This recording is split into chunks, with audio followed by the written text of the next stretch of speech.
तो श्री रत्नावती जी का चरित्र चल रहा था कल, और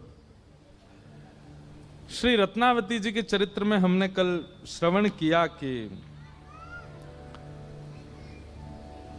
छोड़ी कुल की कहानी, सब मर्यादाएं छोड़ करके श्री रत्नावती जी ने वो पर्दा हटा दिया और जो ब्रज के संत महापुरुष आए हुए थे उन सब के चरणों में जाकर के नतमस्तक हो गए। सूरदास जी ने बहुत सुंदर भाव उस विषय में कहा है, वो हमने कल सुना था। उसके बाद ऐसी स्थिति हो गई कि राजा को खबर पड़ी, तो राजा को बहुत कष्ट हुआ। उसको लगा राजवंश की महिला और ऐसे खुले में ही नाचती है, संतों के बीच में कीर्तन करती है, करताल बजाती है, सब प्रकार की भावना रखती है।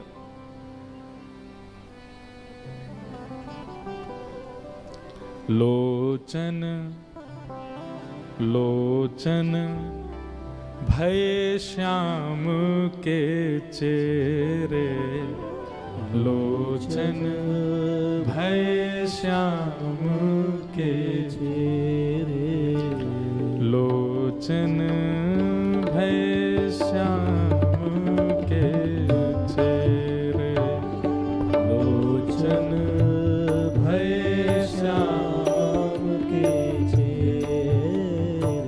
सूरदास जी कह रहे हैं, एते पे सुख पावत कोटिक, एते पे सुख पावत। भैया ये शब्द सूरदास जी के हैं, मीराबाई के पद, सूरदास जी के पद। जब ये पद आचार्यों के गाए जाते हैं ना, इनमें शांत मत बैठा कीजिए, गाया कीजिए। ये वो पद हैं जिनमें ठाकुर जी थिरकते हैं, ठाकुर जी प्रकट होते हैं। इन शब्दों, ये शब्द भले ही पुराने होंगे पर इन शब्दों में वेदों का सार छिपा है, इसलिए सुनकर के दोहरा के गाया कीजिए। हमको पता है भागवत की कथा जब हम करते हैं तब हमको इतना अवसर नहीं मिलता पद गाने का। ये स्वच्छंद कथा होती है ना, इनमें हम खुली छूट है हमारी, हम खूब गाते हैं, नए नए पद लेके आते हैं, इसलिए आप गाइए साथ में। एते पे सुख पावत कोटिक, एते पे सुख पावत कोटिक, मोतन फेरी नहेरे, मोतन फेरी नहेरे, लोचन भय श्याम के चेहरे, लोचन भय श्याम के चेहरे। चेले मतलब चेला क्या करता है? जिसका चेला बन जाता है वो जो चाहे वही खाएगा, वही देखेगा, वही घूमेगा, वही डोलेगा। रत्नावती जी की स्थिति ऐसी हो गई है कि उनको कुल मर्यादा अब दिखती नहीं है, उनको अपने पति का भाव दिखाई नहीं देता है। लोग बाग क्या कहते हैं, क्या सोचते हैं, ये स्थिति केवल रत्नावती की नहीं, यही मीराबाई की है, यही सूरदास जी की है, यही कुम्मनदास जी की है, यही करमेती बाई की है। जो भी भगवत पथिक है उन सबकी स्थिति को सूरदास जी गा रहे हैं। उनके नेत्र कैसे हो जाते हैं? बोले ठाकुर जी के चेहरा बन गए, अब जैसे ठाकुर जी चाहेंगे वैसे घूमेंगे। लोचन भय श्याम के चेहरे, लोचन भय श्याम के चेहरे, हा हा करत परत हरि चरणन, हा हा करत परत हरि चरणन, हा हा करत परत हरि चरणन, हा हा करत परत हरि चरणन, बस भय उनके, ऐसे बस भय उनके, लोचन भय श्याम के चेहरे, लोचन भय श्याम के चेहरे। रत्नावती कह रही हैं, और क्या करते हैं ये नेत्र? हाँ, उनको वदन विलोकत निस दिन, उनको वदन विलोकत निस दिन, उनको वदन विलोकत निस दिन, उनको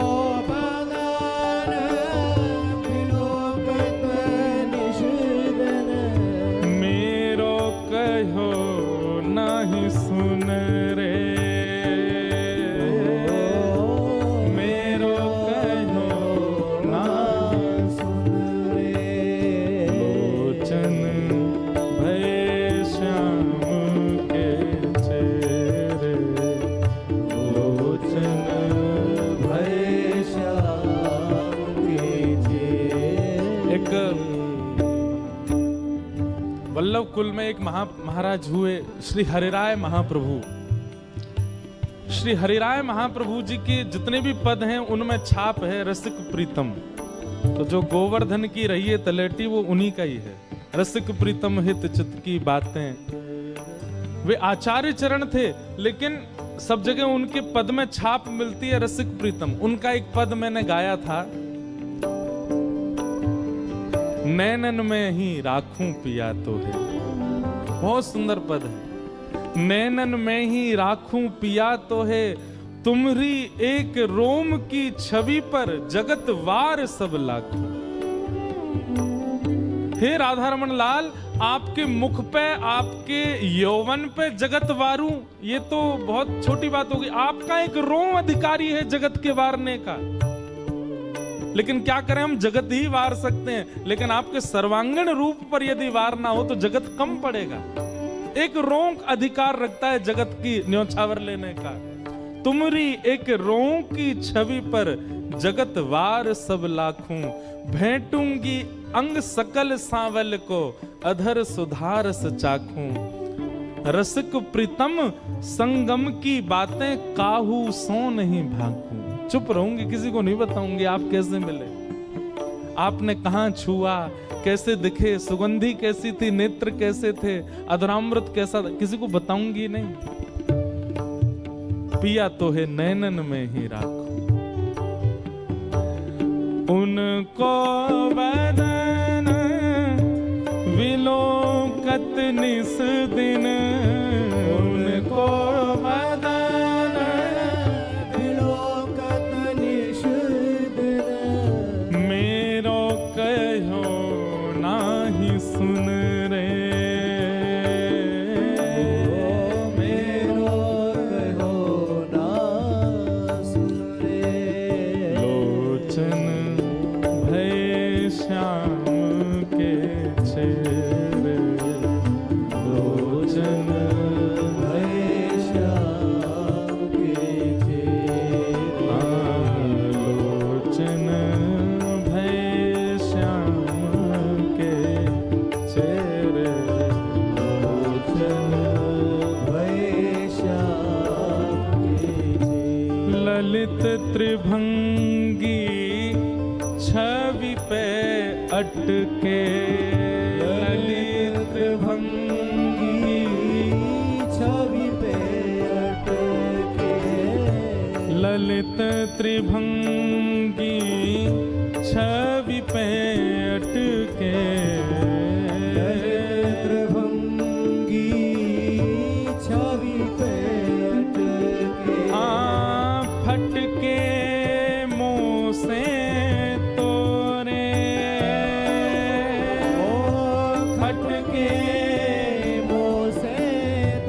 फिर कहो हाँ, ना तो मुँह से तोरे,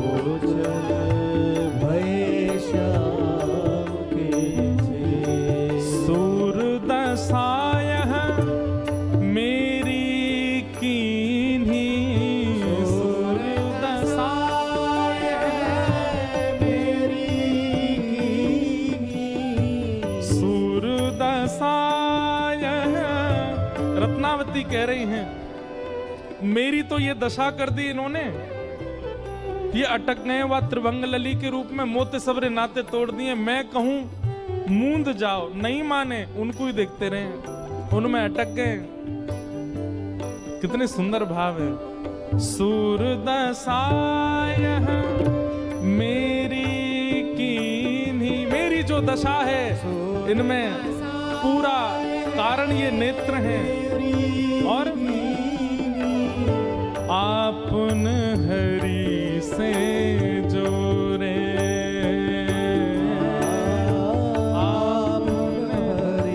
खुद तो जुड़ गए उनसे और मुझको ऐसा छोड़ गए। ये नेत्र खुद तो जुड़ गए हरि से। अरे इतने इतने इतने विचित्र हो गए हैं कि अगर त्रिभंग लली ना दिखे तो मूंदे ही रहते हैं, खुलते ही नहीं है। जैसे ही वो सामने आते तो ही खुलते हैं। अब ये तो उनके हो गए, मेरी दशा क्या कर गए? मैं तो रानी भी हूं, मुझे तो यहां भी रहना, वहां भी जाना, मुझे तो सब काम करना, परंतु ये पूर्ण रूपेण उनके हो गए, मेरी दशा ऐसी करके। सूरदशाय मेरी कीन्ही, सूरदशाय मेरी कीन्ही, आपन हरि से जोड़े, आपन हरि से जोड़े।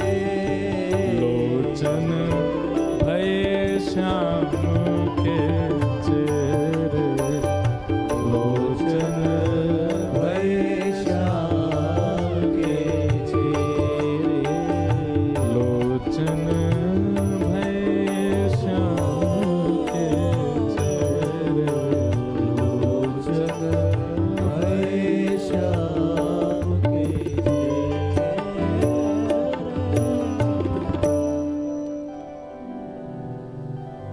एक दासी के द्वारा केवल भगवत यश सुनने के कारण ऐसी स्थिति रत्नावती की हो गई। इतना त्याग, इतना समर्पण, इतना प्रेम तो वो दासी भी नहीं कर पाई ठाकुर जी से, जितना रत्नावती के चित्त में हो गया। जितना ज्यादा आप भक्ति मार्ग में अग्रसित हो जाते हैं, जितना ज्यादा, और एक बात कह दूं, थोड़ी अन्यथा लग सकती है गृहस्थियों को, पर जितना त्याग में भक्ति मार्ग में प्रवेश कर जाते हैं, उतना ये बात विश्वसनीय हो जाती है कि आप तो एक पग बढ़ा रहे हैं, ठाकुर जी उठा के आपको 10-15 पग और आगे कर देते हैं, क्योंकि आपसे त्याग बन रहा है। ये ठाकुर जी की कृपा है, त्याग हो नहीं पाता उनकी कृपा के बिना।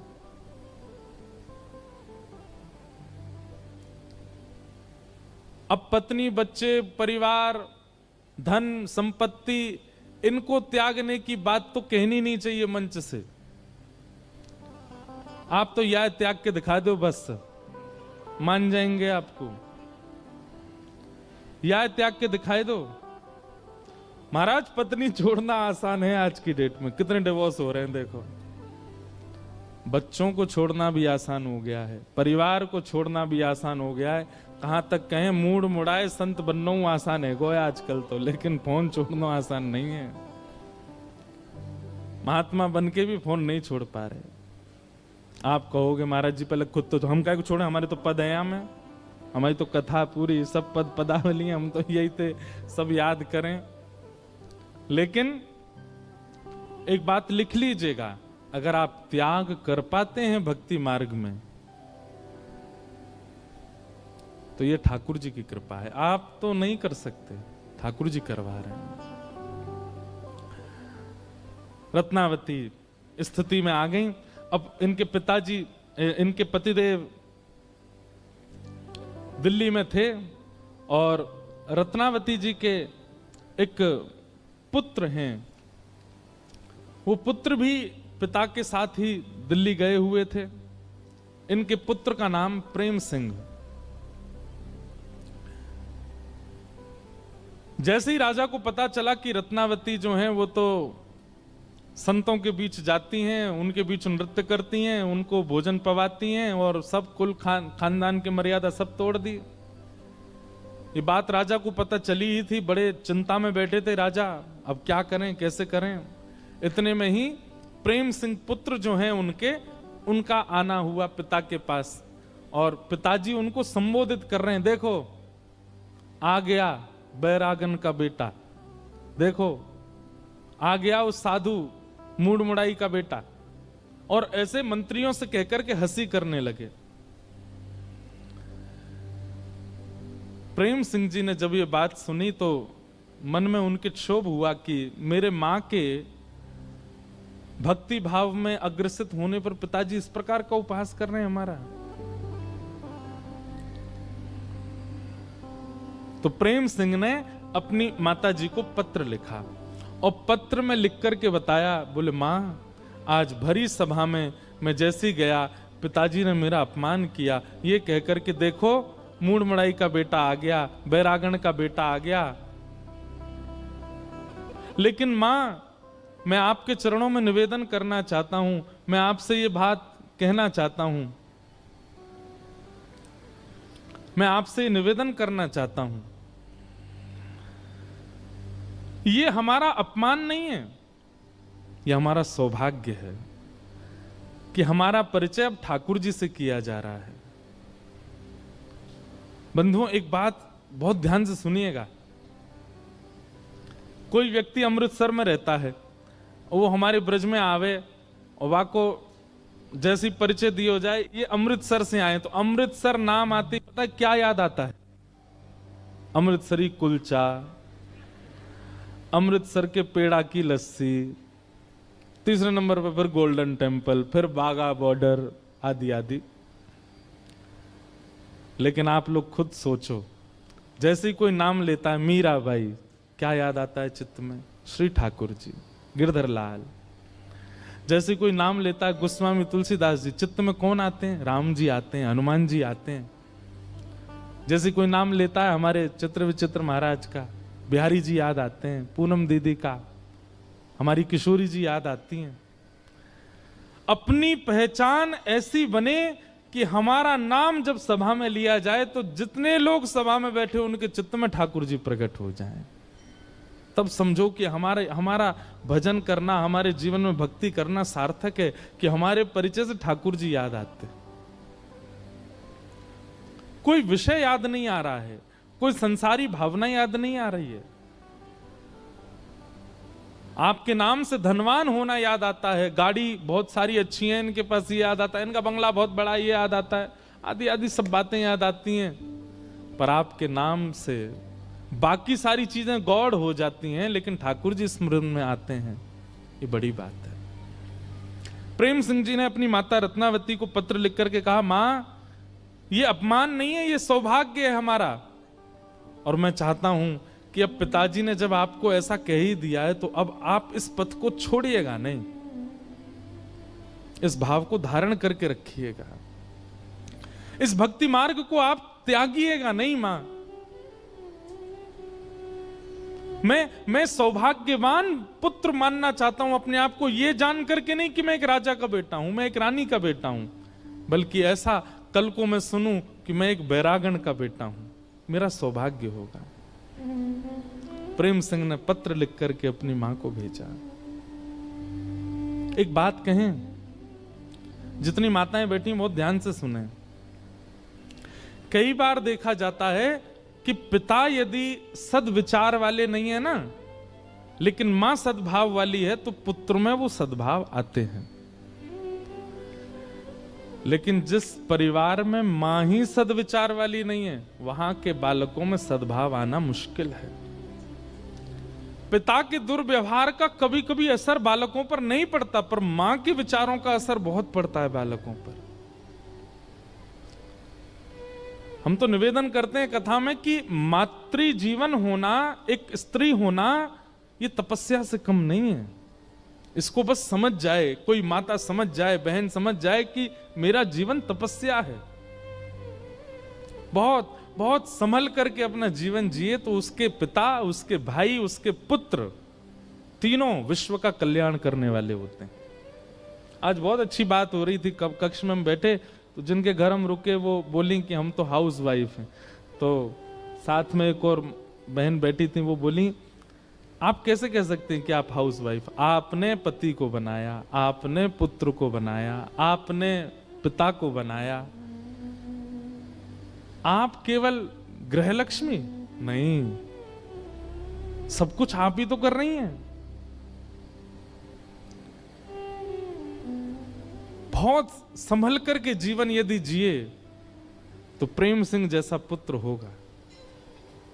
अपनी मां को कहा कि मां, मैं आपसे बस प्रार्थना करूंगा कि बस ये जो भक्ति का भाव आपने चित्त में धारण किया, इससे घबराइएगा नहीं, मैं हूं आपके साथ। मेरा सौभाग्य होगा कि कल मुझे कोई वैरागण का बेटा कहे तो। रत्नावती जी के हाथ में जब ये पत्र आया, अपने पुत्र के पत्र को पुष्प अर्पित करके, इत्र अर्पित करके रत्नावती जी हृदय से लगा करके आनंदित हो गए। और तुरंत केश अपने जो अद्भुत एक स्वरूप सबसे बड़ा यदि किसी का होता है, वो भी माताओं का विशेष रूप से वो होता है उनके केश। केश त्याग की परंपरा यदि शास्त्रों में देखी जाए तो दो भाव से की जाती है। एक तो जब विरक्त हो जाता है व्यक्ति, इसको किसी संसार के किसी भाव से मेल मिलाप नहीं, तो वो केश त्याग देता है। दूसरा, मेरे स्वरूप से कोई रीझे ना, इसलिए भी केश त्याग किया जाता है।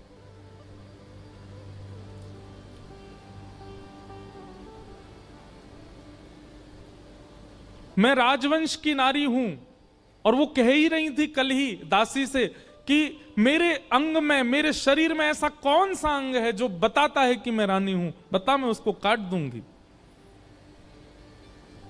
और आज अपने पुत्र का पत्र देख करके कि मां, मुझे गौरव होगा अगर कल कोई कहे कि मैं एक बैरागन का बेटा हूं। गई रत्नावती और जाकर के अपने केश मुड़ा दिए।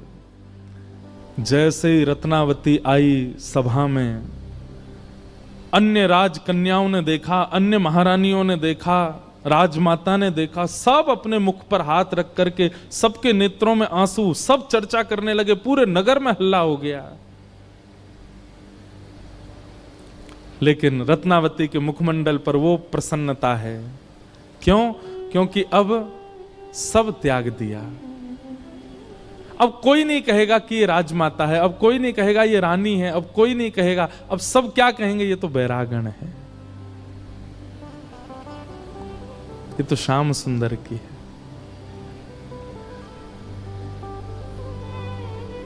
मीराबाई कहती हैं, हो बाला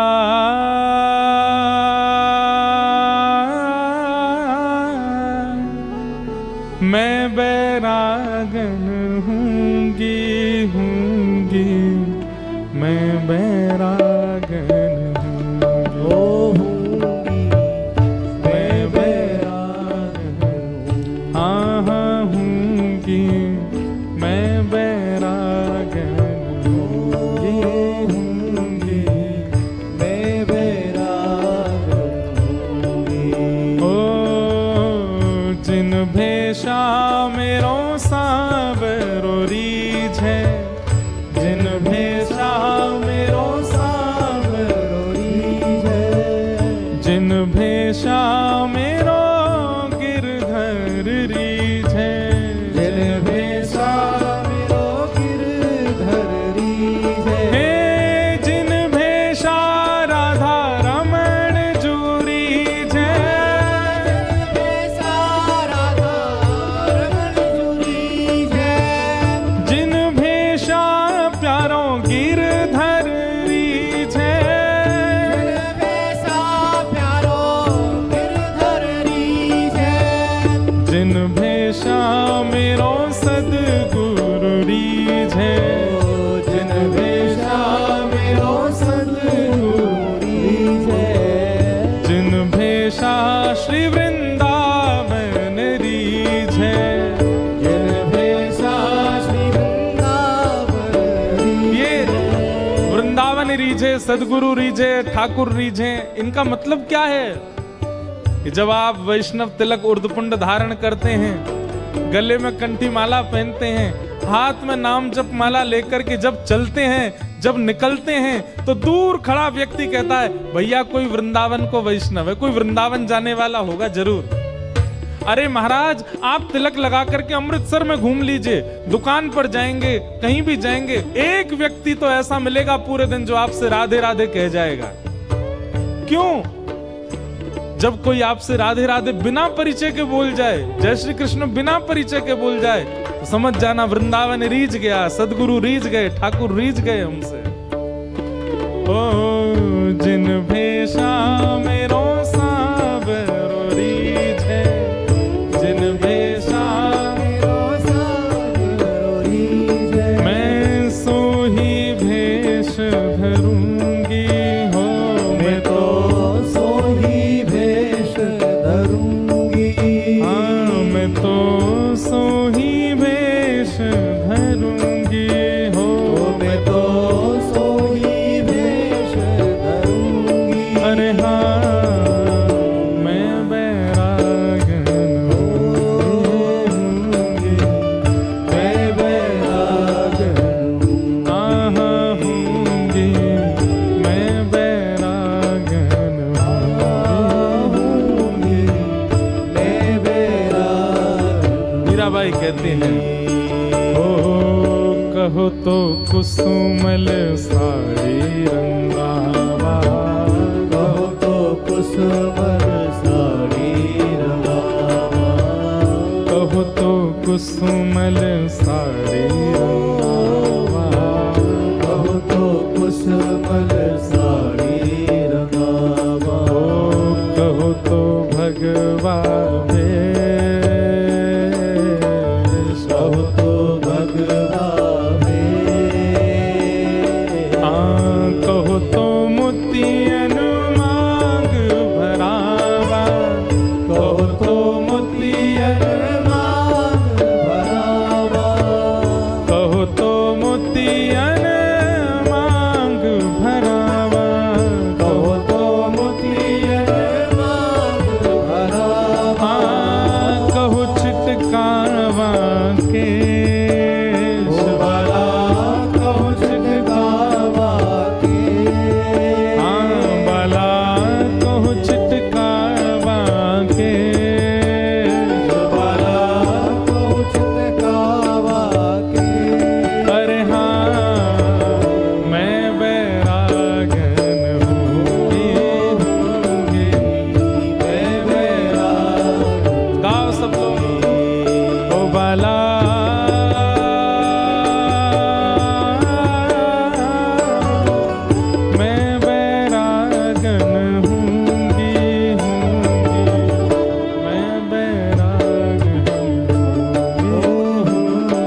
दो पंक्ति कम है।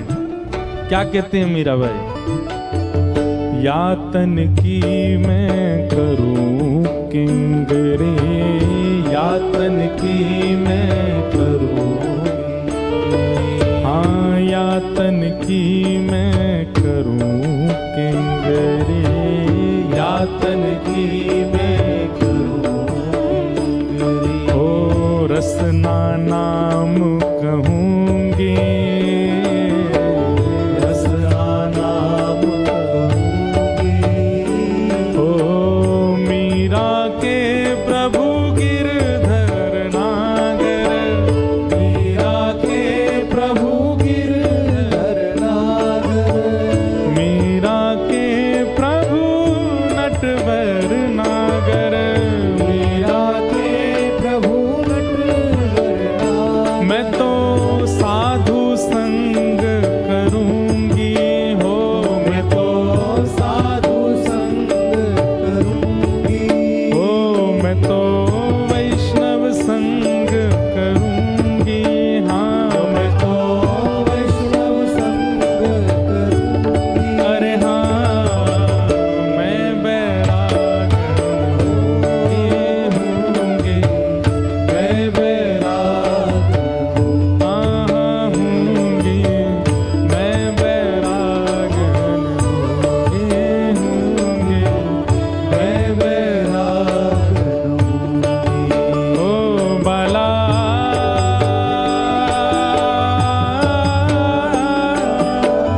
मैं बैरागन होंगी,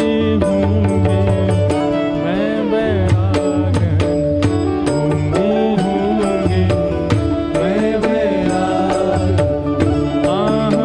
होंगी, मैं बैरागन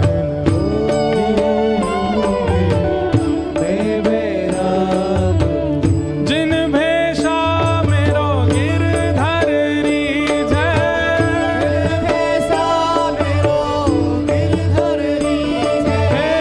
जिन भेषा मेरो सांवरो रीझै,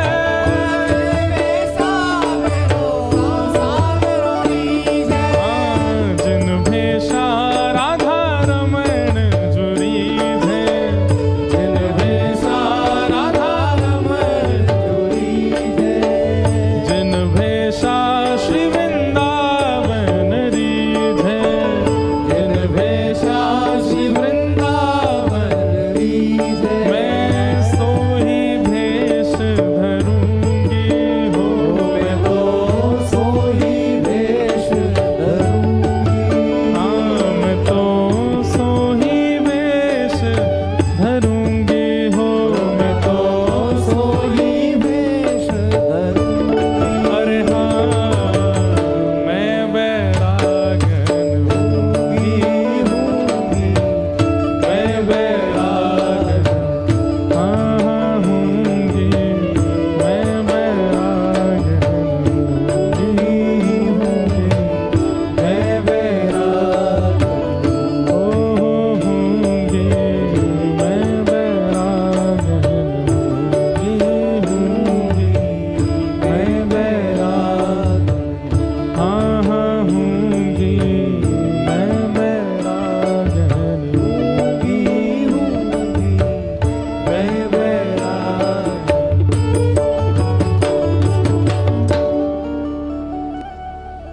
रत्नावती जी ने वैरागण भेष धारण किया। वैरागण भेष का मतलब कहीं ऐसा ही नहीं जैसा रत्नावती जी ने धारण किया। किसी भी प्रकार से हम अब ठाकुर जी को जो प्रिय लगता वैसे रहेंगे, वही वैरागण भेष है। मूल रूप से तो गुरु के द्वारा प्रदत्त तिलक विराजमान हो और कंठी विराजमान हो, वस्त्र ज्यादा, एक बात कहते हैं बुरा नहीं मानना, ज्यादा वैष्णव टिप टॉप बन के नहीं रहता है। टिप टॉप तो लाला बन के रहे, टिप टॉप तो श्री जी बन के रहेंगे, वैष्णव तो सरल रहता है, सहज रहता है। वो तो सीधा श्रृंगार है उसका, उसका श्रृंगार नाम है, उसका श्रृंगार दर्शन है, उसकी श्रृंगार कथा है, वो सामाजिक श्रृंगार में नहीं रहता। और मैं तो ऐसा कहूं कि वैष्णव तो ऐसा बन के रहे कि काउदना ठाकुर जी को दया आ जाए, ठाकुर जी पकड़ के श्रृंगार कर दें। आ जा तू ऐसा डोलो अल्लाह, मैं तेरा श्रृंगार करूं। रत्नावती जी ऐसे रहने लगी। वहां दिल्ली में इनके पुत्र प्रेम सिंह को पता चला कि मां ने बैरागण वेश धारण कर लिया। निडर हैं, कोई भय नहीं है उनको राजा का, राज परिवार का। रहने लगी, लोग क्या कहेंगे इससे कोई चिंता नहीं उनको। एक बात हमको कभी कभी लगती है मन में, व्यसनी व्यक्ति को कभी चिंता नहीं होती कि लोग क्या कहेंगे कि मैं पीता हूं। व्यसनी व्यक्ति को कभी चिंता नहीं होती लोग क्या कहेंगे, बताओ मुर्गा मार के खा गए। जीव को मार के खा जाता, उसको कभी चिंता नहीं होती लोग क्या कहेंगे। तिलक धारण करने में चिंता क्यों होती है कि लोग क्या कहेंगे। कंठी पहनने में चिंता क्यों होती है, कथा में आने में चिंता क्यों होती है आपको।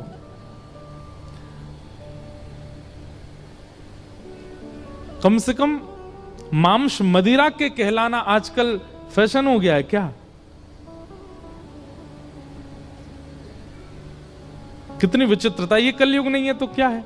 हमको चिंता हो जाती है कि लोग क्या कहेंगे, हमने तिलक लगा रखा है। चिंता नहीं। रहने लगी रत्नाबाई। पुत्र को पता चला तो पुत्र ने अपने सभा में उत्सव मनाया। पिता के कानों में गूंज जाने लगी उत्सव की।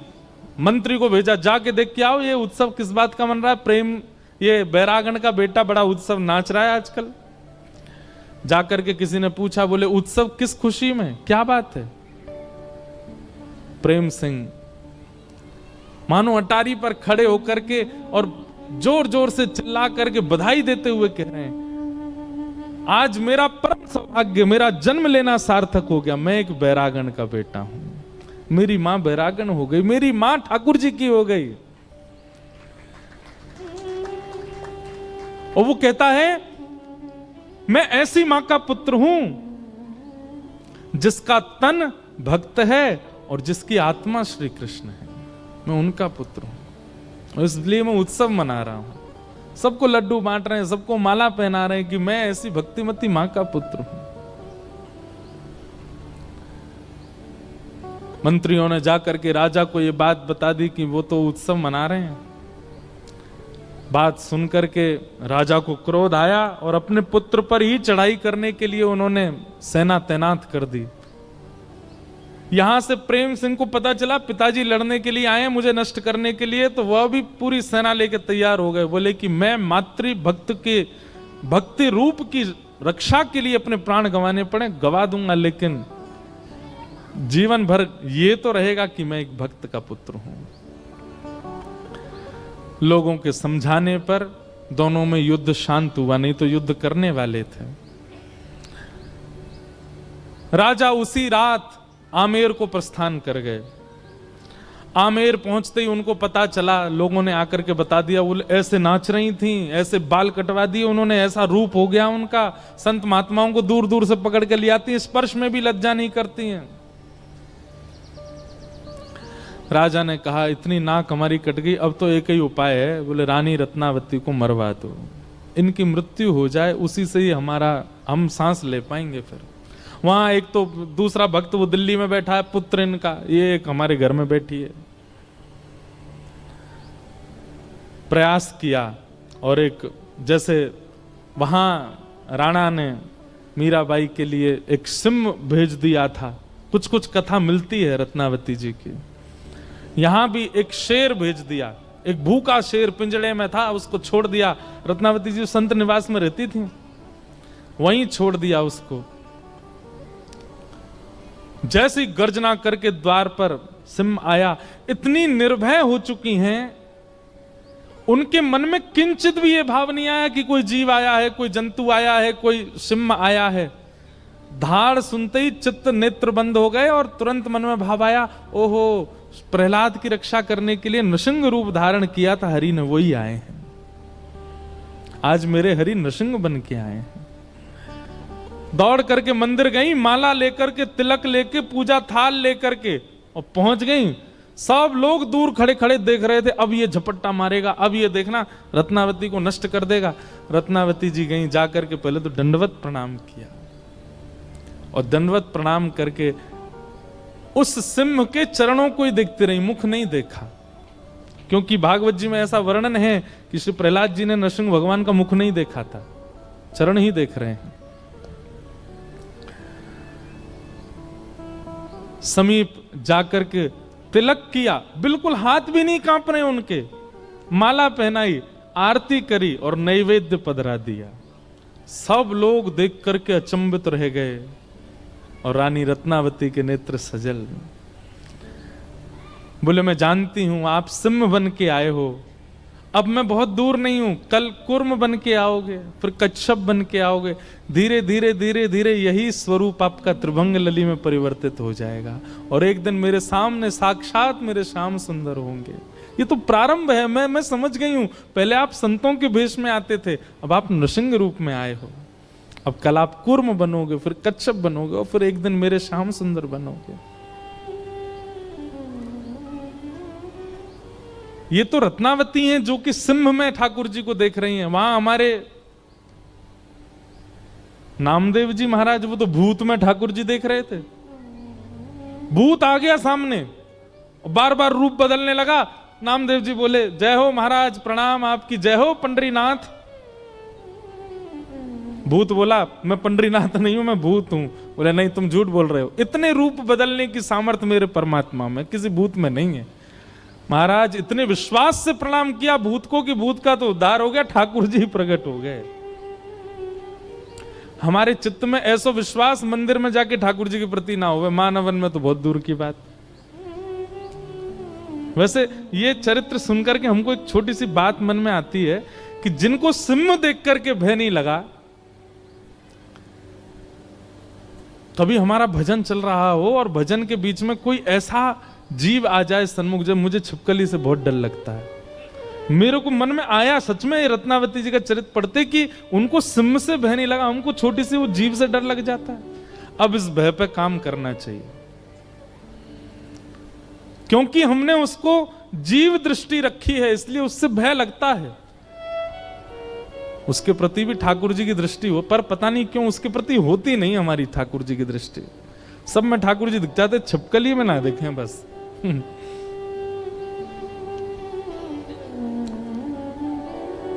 हम तो कभी कभी हमारे लाल जी को श्रृंगार होवे ना, तो मकराकृत कुंडल जो मकर के आकार के होते हैं, मकर माने मगरमच्छ, मगरमच्छ का आकार भी वही होता है। मैं तो धारण ही नहीं कराता लाल जी को, वो मकराकृत जैसी आमे। मैंने कि लाल जी मोह तुम्हें देख के डर लग रहा हो, तुम्हें कितना लग रहा हो। लेकिन आज ये चरित्र कह के मन में आता है कि यह भी एक भजन का स्वरूप है कि आपको जिससे भय लगता है उसमें भी परमात्मा दिखने लगे, तो समझो आपका भजन फलीभूत हो रहा है। निर्भयता, प्रणाम किया और माला पहना करके दंडवत किया। मैं प्रतीक्षा करूंगी कि आप त्रिभंगी बन के कब आओगे। ये प्रणाम किया, सिंह पीछे मुड़ गया और जितने लोग उसको पिंजरा में पकड़ के ले गए थे और वहां खड़े थे छिप छिप के, उस सिंह ने जा करके उन सबको नष्ट किया, सबको नष्ट करके दूर जंगल में भाग गया। ये बात राजा को पता चली। सबने जाके बोला वो तो माला पहना रही थी, तिलक कर रही थी, आरती कर रही थी, भोग नैवेद्य पधरा रही थी। कुछ नहीं कहा उसने। तब राजा के चित्त में चेतना जगी कि रत्नावती की भक्ति सामान्य नहीं है। और राजा गए रत्नावती जी से मिलने के लिए उनके भवन में, उनके कक्ष में। राजा ने जाकर के प्रणाम किया। रत्नावती जी रहती संत निवास में थी, राजकीय आभूषणों का ना प्रयोग करती थी, ना वहां से कोई चीज लेती थी। पिता ने दहेज देते समय जितनी सामग्री दी थी उन्हीं को बेक बेक करके अपना ठाकुर जी का भोजन और ठाकुर जी का श्रृंगार तैयार करती थी। राजा का 1 रुपया प्रयोग में नहीं लेती थी। लेकिन राजा को अब लगने लगा कि अब ये मेरी पत्नी नहीं, अब इनके प्रति भक्त दृष्टि में रखूं। चरणों में प्रणाम करके कहा, आप, ये भवन आपका है, ये महल आपका है, मैं आपका दास हूं, सब आपके हैं, आप स्वीकार करो। रत्नावती जी कहती नहीं, अब नहीं, हमारे गोपाल जी सब व्यवस्था हमारी कर रहे हैं, अब तो बस प्रतीक्षा है कि कब श्याम सुंदर मिलें और बस ये जीवन का अंत हो जाए। इस प्रकार अपने कुल का, संपूर्ण राजवंश का, आमेर वंश का कल्याण किया श्री भक्तिमती रत्नावती जी। कितने भाव सीखने को मिले रत्नावती जी से कि भगवत चर्चा सुनाने वाला कौन है, कैसा है, ये विचार नहीं करना है। वो अगर दास भी है तो उससे भी सुनो। दूसरा, भगवत चर्चा जीवन में आने के बाद गति प्रतिदिन बढ़नी चाहिए। 10 नामा अपराधों में एक अपराध बताया गया कि आज जितना ठाकुर जी से प्रेम है, कल यदि उससे दुगना नहीं हो रहा है तो आप कहीं अपराध कर रहे हो भक्ति में। प्रतिदिन आपका प्रेम बढ़ना चाहिए। यदि वो प्रेम बढ़ता नहीं है, केवल उतना ही है जितना पहले था, आप किसी का भी नाम ले लीजिए, जितने भी भक्त चरित्र कहे जाते हैं, सब भक्तों के प्रेम बड़े हैं प्रतिदिन। और हमारा उल्टा है, हम पहले तो बढ़ते हैं और फिर एक स्थिति में आने के बाद हम गिरने लग जाते हैं। वहां से हमारा प्रेम, हमारा स्वभाव, हमारा व्यवहार, हमारी स्थिति पर घटती है। यह अपराध के कारण होता है और इसमें सबसे ज्यादा वैष्णव अपराध। हम आपसे बार बार कहेंगे भक्त अपराध से बचिए, और अनजाने में भी होता है तो भी जितने वैष्णव दिखते हैं सबसे क्षमा मांगो। ये प्रेम घटना नहीं चाहिए तो बढ़ना चाहिए।